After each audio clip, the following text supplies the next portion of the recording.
Hi നമസ്കാരം, എല്ലാവർക്കും big screen മീഡിയയിലേക്ക് സ്വാഗതം. ഓരോ താരങ്ങളും തങ്ങളുടെ സിനിമകൾ വലിയ വിജയങ്ങളാവുമ്പോൾ അവരുടെ പ്രതിഫലവും വർദ്ധിപ്പിക്കാറുണ്ട്. 2026 പുതിയ കണക്കുകൾ പ്രകാരം സൗത്ത് ഇന്ത്യയിൽ ഏറ്റവും കൂടുതൽ പ്രതിഫലം വാങ്ങുന്ന 10 താരങ്ങൾ ആരൊക്കെയാണെന്നാണ് നമ്മൾ ഈ വീഡിയോ ഭാഗത്ത് നോക്കാനായിട്ട് പോകുന്നത്. ലിസ്റ്റിലെ 10ാം സ്ഥാനത്തുള്ളത് യാഷാണ്. KGF-ലൂടെ ഇന്ത്യ ഒട്ടാകെ തരംഗമുണ്ടാക്കിയ യാഷിന്റെ ഇനി റിലീസ് ചെയ്യാനിരിക്കുന്നത് ഗീതു മോഹൻദാസ് സംവിധാനം ചെയ്യുന്ന ടോക്സിക് ആണ്. ഈ ഒരു ചിത്രത്തിനായി 80 കോടിയോളം രൂപയാണ് അദ്ദേഹം പ്രതിഫലമായിട്ട് വാങ്ങുന്നത്. അതുപോലെ ടോക്സിക്കിന്റെ കോ പ്രൊഡ്യൂസേഴ്സിൽ ഒരാളാണ് യാഷ്. ടോക്സിക് കൂടി വമ്പൻ വിജയമായാൽ വീണ്ടും അദ്ദേഹത്തിന്റെ പ്രതിഫലം കുത്തനെ ഉയരും. ഇനി 9ാം സ്ഥാനത്ത് മഹേഷ് ബാബു ആണ്. തെലുങ്കിലെ സൂപ്പർ താരമായ മഹേഷ് ബാബു നിലവിൽ തന്റെ കരിയറിലെ ഏറ്റവും വലിയ പ്രൊജക്ടിന്റെ തിരക്കിലാണ്. ബ്രഹ്മാണ്ഡ സംവിധായകനായ SS രാജമൗലിയുടെ സംവിധാനത്തിലെത്തുന്ന വാരണാസി എന്ന ചിത്രമാണ് ഇനി അടുത്തതായി മഹേഷ് ബാബുവിൻ്റെതായി റിലീസ് ചെയ്യാനിരിക്കുന്ന ചിത്രം. ഈ ഒരു ചിത്രത്തിനായി ഏകദേശം 80 കോടിയോളം രൂപയാണ് അദ്ദേഹം പ്രതിഫലമായിട്ട് വാങ്ങുന്നത്. അതുപോലെ തന്നെ ലാഭത്തിന്റെ 1% ഇതിലൂടെ അദ്ദേഹത്തിന് ലഭിക്കുന്നുണ്ട്.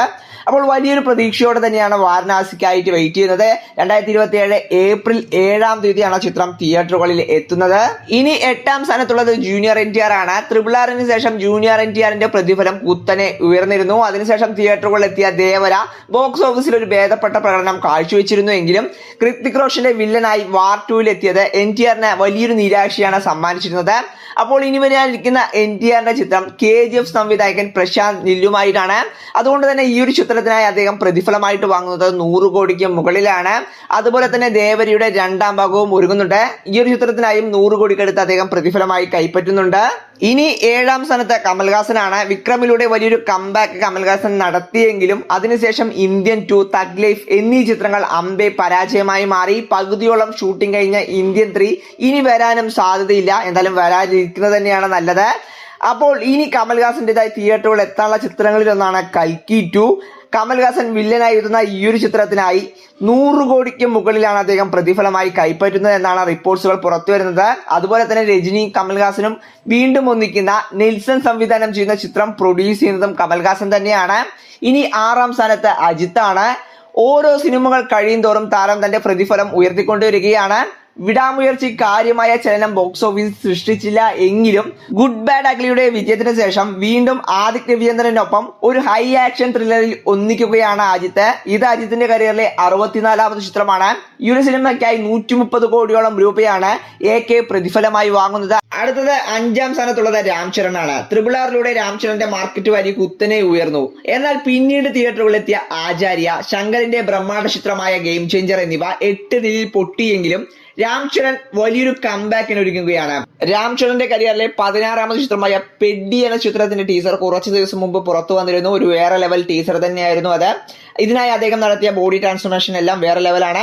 അപ്പോൾ ഈ ഒരു ചിത്രം സംവിധാനം ചെയ്യുന്നത് ബുച്ചി ബാബ സന്നയാണ്. രാംചരന്റെ കരിയറിലെ ഏറ്റവും മികച്ച ചിത്രം ഏതാണെന്ന് ചോദിച്ചാൽ ഞാൻ പറയും രംഗസ്ഥലം. കാരണം രാംചരനിലെ നടനെ ഏറ്റവും കൂടുതൽ എക്സ്പ്ലോർ ചെയ്ത ചിത്രങ്ങളിൽ ഒന്നാണ് രംഗസ്ഥലം. ഈ ഒരു ചിത്രം സംവിധാനം ചെയ്തിരുന്നത് സുകുമാർ ആയിരുന്നു. അപ്പോൾ ഈ ഒരു കോംബോ വീണ്ടും ഒന്നിക്കുകയാണ്. രാംചരന്റെ കരിയറിലെ 17ാമത് ചിത്രം ഒരുക്കുന്നത് സുകുമാറാണ്. അപ്പോൾ ഈ ഒരു ചിത്രത്തിനായി 150 കോടിക്ക് മുകളിലാണ് രാംചരൻ പ്രതിഫലമായി വാങ്ങുന്നത് എന്നാണ് റിപ്പോർട്ട്സ് പുറത്തു വരുന്നത്. ഇനി 4ാം സ്ഥാനത്ത് പ്രഭാസ് ആണ്. ബാഹുബലി റിലീസായതോടെ ഇന്ത്യ ഒട്ടാകെ വലിയൊരു ഫാൻ ബേസ് ഉണ്ടാക്കാനും അതുപോലെ തന്നെ അദ്ദേഹത്തിന്റെ പ്രതിഫലം കുത്തനെ ഉയർന്നിരുന്നു.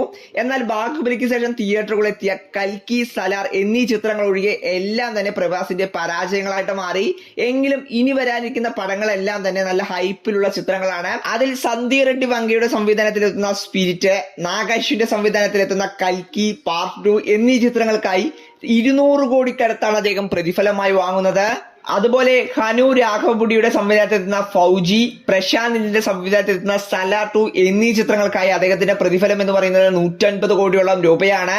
ഇനി 3ാം സ്ഥാനത്ത് രജനീകാന്ത് ആണ്. വമ്പൻ ഹൈപ്പിലെത്തിയ കൂലി തീർത്തും നിരാശയാണ് സമ്മാനിച്ചത്. ലോകേഷ് കനകരാജിന്റെ കരിയറിലെ മോശം ചിത്രവുമായിട്ട് മാറി കൂലി. എങ്കിലും നെൽസൺ ദിലീപ് കുമാറിന്റെ സംവിധാനത്തിൽ ഒരുങ്ങുന്ന ജയിലർ 2-നായി 225 കോടിക്ക് മുകളിലാണ് അദ്ദേഹം പ്രതിഫലമായി വാങ്ങുന്നത്. ജയിലറിന്റെ വലിയ വിജയത്തിന് ശേഷം ഈ ഒരു കോംബോ വീണ്ടും ഒന്നിക്കുന്ന ചിത്രം കൂടിയാണിത്. ജയിലർ 2-ന് ശേഷം 46 വർഷങ്ങൾക്ക് ശേഷം വീണ്ടും കമൽഹാസനുമായി രജനീകാന്ത് ഒന്നിക്കാനായിട്ട് പോവുകയാണ്. ഈ ഒരു ചിത്രം സംവിധാനം ചെയ്യുന്നതും നെൽസൺ ദിലീപ് കുമാർ തന്നെയാണ്. ഈ ഒരു ചിത്രത്തിനായി രജനീകാന്ത് പ്രതിഫലമായി വാങ്ങുന്നത് 200 കോടിക്ക് മുകളിലാണ്. ഇനി രണ്ടാം സ്ഥാനത്തുള്ളത് വിജയാണ്. അദ്ദേഹം പീക്കിൽ നിൽക്കുമ്പോഴാണ് സജീവ രാഷ്ട്രീയ പ്രവേശനത്തിനായി സിനിമ അഭിനയം നിർത്തിയിരിക്കുന്നത്.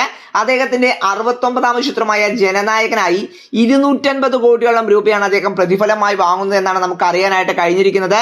ജനുവരി 9 പൊങ്കൽ റിലീസായി എത്തേണ്ട ചിത്രം ഇപ്പോഴും സെൻസറിന്റെ പ്രശ്നങ്ങളാൽ റിലീസ് നീണ്ടു പോവുകയാണ്. ഒന്നാം സ്ഥാനത്ത് തെലുങ്കിലെ സൂപ്പർ താരമായ അല്ലു അർജുനാണ്. പുഷ്പ 2 വമ്പൻ വിജയമായത് അദ്ദേഹത്തിന്റെ പ്രതിഫലത്തെ കുത്തനെ ഉയർത്തിയിരിക്കുകയാണ്. പുഷ്പ 2-ൽ അഭിനയിക്കുന്നതിനായി നിശ്ചിത ശമ്പളത്തിനു പകരം പ്രോഫിറ്റ് ഷെയർ ആണ് തിരഞ്ഞെടുത്തത്. റിപ്പോർട്ടുകൾ പ്രകാരം സിനിമയുടെ ലാഭത്തിന്റെ 27 മുതൽ 30% വരെയാണ്. അതായത് 270 മുതൽ 300 കോടിക്കടുത്താണ് അദ്ദേഹത്തിന് പ്രതിഫലമായി പുഷ്പ 2-ൽ ലഭിച്ചത്. ഇനി അടുത്തത് അല്ലു അർജുന്റെ 22ാമത് ചിത്രം സംവിധാനം ചെയ്യുന്നത് അറ്റ്ലിയാണ്. ബിഗ് ബഡ്ജറ്റിൽ ഒരുങ്ങുന്ന ഈ ഒരു ചിത്രത്തിനായി 175 കോടി രൂപയും ലാഭത്തിന്റെ ഒരു നിശ്ചിത ശതമാനവും ലഭിക്കുമെന്നാണ് റിപ്പോർട്ട്സ്. കൂടാതെ അതിനുശേഷം ലോകേഷ് കനരാജിന്റെയും ത്രിവിക്രമത്തിന്റെയും ചിത്രങ്ങൾ സമാനമായ രീതിയിലുള്ള പ്രതിഫലമാണ് അല്ലു അർജുൻ വാങ്ങാനായിട്ട് പോകുന്നത്. ഈ സിനിമകളും വലിയ വിജയങ്ങളായാൽ ഇന്ത്യയിൽ ഏറ്റവും വലിയ പ്രതിഫലം വാങ്ങുന്ന നടനായി അല്ലു അർജുൻ മാറും. അപ്പോൾ ഇത്രയുള്ളൂ ഫ്രണ്ട്സ്. ഇതുപോലൊരു ഇൻട്രസ്റ്റിംഗ് ആയിട്ടൊരു വീഡിയോ ആയി കാണാം. ബൈ.